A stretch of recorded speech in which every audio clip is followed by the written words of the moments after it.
Introducing Secrets of Birthdays. Bow chicka bow wow. Are you ready to find love? Bow chicka bow wow. Your secrets are coming out. Bow chicka bow wow. All those sexy secrets are available at secretsofbirthdays.com. Bow chicka bow wow, baby. Soul Garden.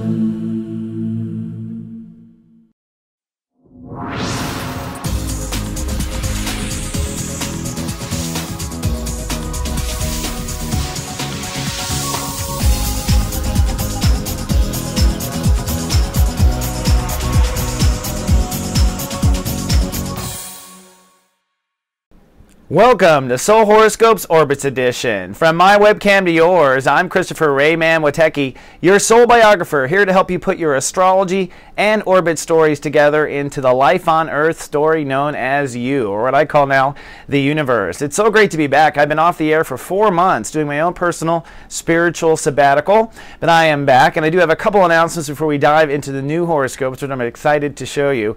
First of all, if you don't know, GA Tech Service now includes free email. So if you sign up for us to watch over you and watch over you astrologically, this is me writing text messages every night.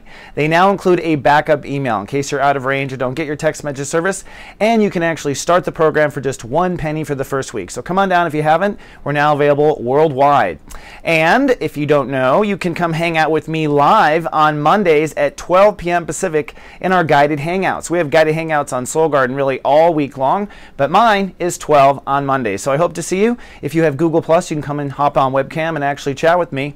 And if you don't know, the 2013 Act 1 videos are available for immediate download at soulmart.me, and I have produced these in the exact style as a horoscope, so you can learn all about it at soulmart.me. Well, it has been nearly 4 months since I appeared as DJ Dewey, or at least my twin appeared as DJ Dewey, and since then I have been going through my own personal spiritual breakthroughs and studying astrology, and at the same time investing in the new horoscopes. And this is my new approach to 2013 and even the new age. It was a powerful shift for me. First of all, let me say happy birthday to Soul Garden. We are 7 years old this year. I've been doing horoscopes now for about 7 years, although 2012 was a little sketchy, I have to say, with all the transition. But we are a powerful garden. We are full of volunteers, amazing spirits living in our hearts, remarkable souls wanting to live our brightest. So if that's you, you're always welcome to come on down and join us. We're really just here to cheer you up and feel good. So we are about to embark on a very fun journey. I've reinvented the horoscopes. Now, a couple little pointers. First of all, every horoscope has the same open and has the same closing. That's a way to save time for me and get things right. So make sure you click on the right horoscope. Also, the horoscopes are based on your sun sign and rising sign. I've really tied rising signs in more than ever. So if you know your rising sign, you can watch both of the horoscopes, and you'll see that I've divided it into really clear visual sections so you can quickly jump around on YouTube or wherever you happen to be watching the horoscope. Lastly, they're all in high definition, so you can go full screen on these babies and you can hit pause. There's a lot of information in each of the titles, and that's so that you can hit pause and learn if you want, or if not, just keep playing and don't pay attention to it. So without further ado, let's take my new GA Ascension elevator and hop up to the clouds. Folks, this is your captain speaking. We realize you have a choice in the astrologers you choose to fly with, and we'd just like to thank you for flying with Christopher Witecki. And here we are at 33,000 feet, which I like to call Cloud 9. And I always give you the 7-day mood forecast up here in the clouds. So if you come back and watch your horoscope later in the week, skip to the cloud portion and you'll see your 7-day mood forecast, where I always include the Mr. Happies at the bottom that will show you where your moods will be. So as we start off, we are in chapter 2 of Sun in Aquarius, and the Leos and Leo risings are working on your relationships, starting with your marriage, moving into actual marriage and partnerships and business alignments, and your overall sense of what can make harmony or not harmony in your life. So a very sensitive time for the Leos and Leo risings. At the bottom, you can see the play-by-play and day-by-day of what's going on. On Sunday, Venus rules the day, so restoring balance to your marriage is where you were there, and therefore potential with relationships. Then Neptune rules Monday, allowing you to connect to your guides and see what's going on. The moon moves into Sag on Monday, too, so your inner child wants to come out and play. By Tuesday, you are time to commit to a marriage and therefore a way of approaching relationships in life. Your inner child is also contributing to that. On Wednesday, Mars rules the day, so you're putting those new decisions into action with mirages and marriages. The moon does move into Capricorn, though, so your health may be a bit hyper-aware. On Thursday, hold faith, I love and I trust. You're manifesting, basically, and holding space on that marriage. And then on Friday, the moon now moves into Aquarius on countdown for a Lycast day, so your emotions are feeling the passion of the marriage, and hopefully sentimental, I think sunny and sentimental. And then Love Fest Day is in the house of long-term relationships for Leos and Leo rising, so feeling the love for yourself and others on Love Fest Day. And then finally we have Lycast Day. That's where Uranus will rule the day, and you'll have emotional breakthrough. You feel yourself, you feel the world, and hopefully you feel healed in the marriage. So this is the play-by-play 7-day forecast. Now let's look at the Lycast report, which is where you are with all of your orbits. That's the 12 stories, the 12 states of awareness. Let's go to outer space. So this first slide basically shows what I call omni-awareness or light casting, where you want to unite your light. As a soul biographer, my job is to help you unite your states of awareness so that you can, through law of attraction, attract more powerfully. And we're going to look through the 12 steps of light casting. This is how you want to build consciousness when you're trying to create something in your life. And that starts with step 0, which is I protect. Now with I Protect, you've been working on protecting your lifestyle, but that might be getting in your way. Leos and Leo risings are trying to build a new lifestyle. Where we are is step 10. So your lifestyle changes so far. You want to love and trust what you've learned so far. When I say so far, I mean back to 2009. You are now at a point where the old lifestyle will kill you, because that Pluto energy is here to kill off the old life and to birth or protect the new life. So we're moving into performance, the ability to get back into athletics, etc., and just hold in step 10 all week long here for I Protect, okay, which is lifestyle changes for Leos and Leo rising. Number 1, I love what Leos do best, right? I love. I love is where we were with the clouds in the beginning of this, which is, you know, you are loving yourself, the mirage. Only here in this slide, I give you the actual step-by-step, day-by-day, so you can pause this and watch it. It's high def, so you can read this for yourself. I put it out there to give more information than you need, okay? But the way to read this is simple. On Sunday, it is step 1 conjunct step 5. That plus sign is conjunct, so that means 1 plus 5, 6. So I love, I allow my thoughts to think about the love, and that creates balance, and that is the new path in mirage on Sunday. So I just want to point out Lycast Day is step 2 conjunct 2. So I feel me, I feel you. The first number is always ourself. The second number is always outside of ourself. So I feel me, I feel you, which is breakthrough 4. And so if you are feeling yourself and feeling the world, you will have breakthrough, I believe, on Lycast Day. So this is a powerful week for the Leo, for the lion races. Now let's look at step 3. Step 3, Jupiter is focused on your social context, and Jupiter went way high and then retrograded and now is direct again. So now you are in step 6. When it comes to your connection to the world, where you feel like you belong to the world, you basically just want to be in a place of giving and receiving, just open to giving and receiving. The universe has a lot of things to unveil for you. You have a lot to see, and on Lycast Day, you're just open to giving and receiving to the world. That's what I recommend. Step 4, I belong, is working on innovating your belief structure, and where you are with that now is some groundbreaking new beliefs. The world is not what you thought, Leo or Leo rising, and now you want your mind to be thinking good or gooder about learning, good or gooder about beliefs, just good or gooder, staying positive and open. And this is where you are right now, just basically with basic beliefs. There's a lot to learn, but good or gooder will get you there. Now, thoughts themselves, I think Mercury, you are thinking a lot about the marriages and partnerships, actually, so your mind is ahead of the game. Don't worry, Mercury will retrograde here in a bit, not this week, but it will. So on Sunday, you can see you're on step 2 conjunct 6, so you are feeling yourself and you are ready to give and receive with others in relationships. And this is a commitment at this point. Probably you are making some sort of a commitment on Sunday to yourself or others. Notice on Tuesday, Your mind jumps ahead to trust and intimacy, and that's going to be a huge theme for Leos and Leo risings this spring. I talk about that in the Act 1 videos if you haven't gotten yours yet. So your mind is jumping ahead. Your inner child is alive, so I don't really think you're feeling it there. But if you skip ahead here till Thursday, Mercury is conjuncting Neptune. That plus Neptune means conjunct Neptune. So your thoughts are very psychic on Thursday. Everybody's is, especially about what you can trust in yourself or others, particularly yourself. It's always yourself first.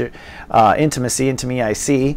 Then Mercury conjuncts Mars, so you might be really randy, really defensive, really argumentative, really angry on Friday, especially with your mind, a lot of angry thoughts, especially if you've been processing betrayal. Even Love Fest Day can be a bit aggressive if you're not on top of your mind, so just do that. But by Light Cast Day, you've been decisive about trust. I decide what goes when it comes to trust. That's a life decision for those who have Leo risings, and I can already feel that coming right now as I tape this about what must go and what I decide.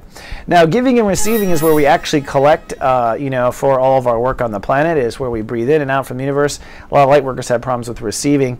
On Sunday, you can see you are giving, receiving in the mirage. So you really just start to open up to actually receiving from yourself on Sunday. This is actually after 10 days in the transit. There's some breakdown if you're not giving and receiving by Tuesday in your mirage. So you might have breakdown. Plus, your inner child is alive there, see, so you could really break down. You are decisive about what you deserve in mirages by Friday. So you're committing to giving and receiving from yourself at a certain level by Friday. All right.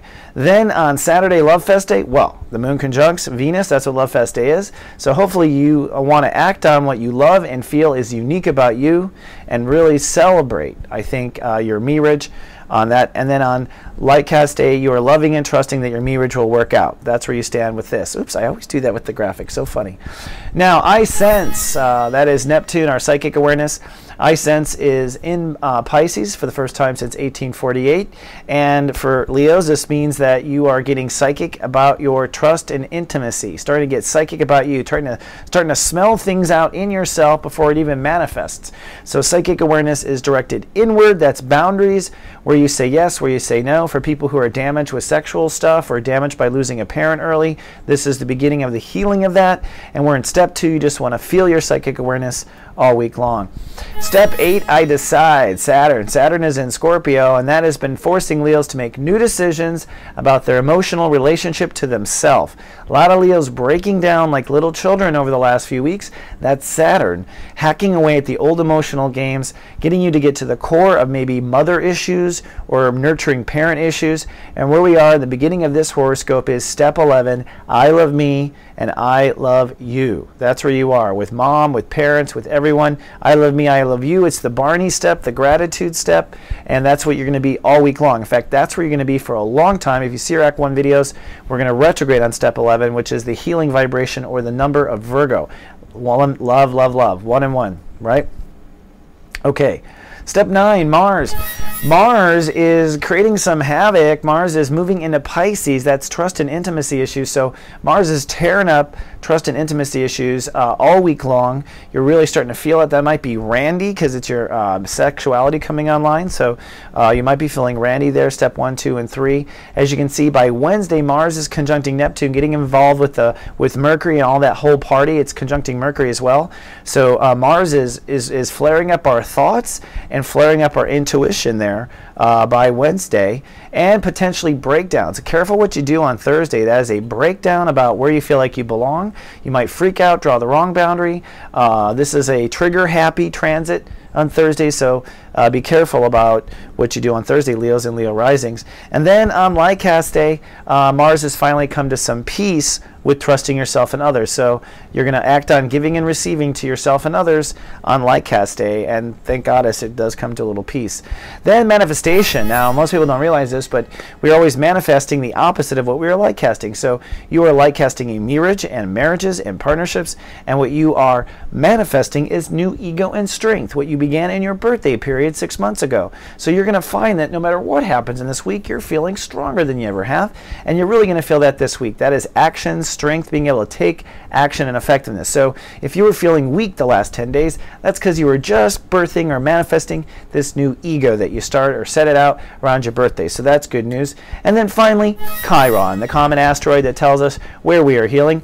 Where are the Leos healing? They are healing with trust, intimacy. That's right, boundaries. Yes, no, limits, all that sort of thing. In fact, for those with a Leo rising, you have come to a lifetime healing as of Sunday, and I must say I really have as a Leo rising. I am feeling that. And by Wednesday, a monumental moment for Leos and Leo risings if you do the work. It's time to be decisive about what you have healed with trust and intimacy, and it's time to be decisive about where you're going next. So monumental shift in trust and intimacy, which is good, and we're on Mercury retrograde that comes as of Wednesday. So now let's click over real quickly to light casting, a quick little video on light casting on Sunday.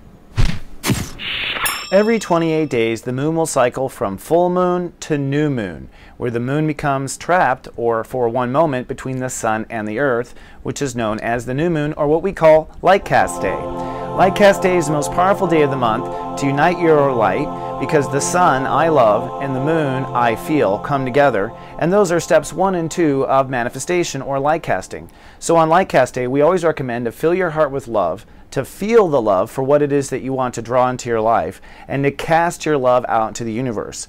Now, the attitude of receiving is gratitude. So as you are casting out saying, I love this, I want this in my life, you are grateful. I love myself, I love you. That is the gratitude attitude. Hold that gratitude with love in your heart and try to visualize specifically what it is you want to draw into your life. Basically, on light cast day, you want to fill your heart with love and you want to be what it is that you want to come. And this simple ritual alone will set your mind and your heart and your intentions on the same omni-awareness path.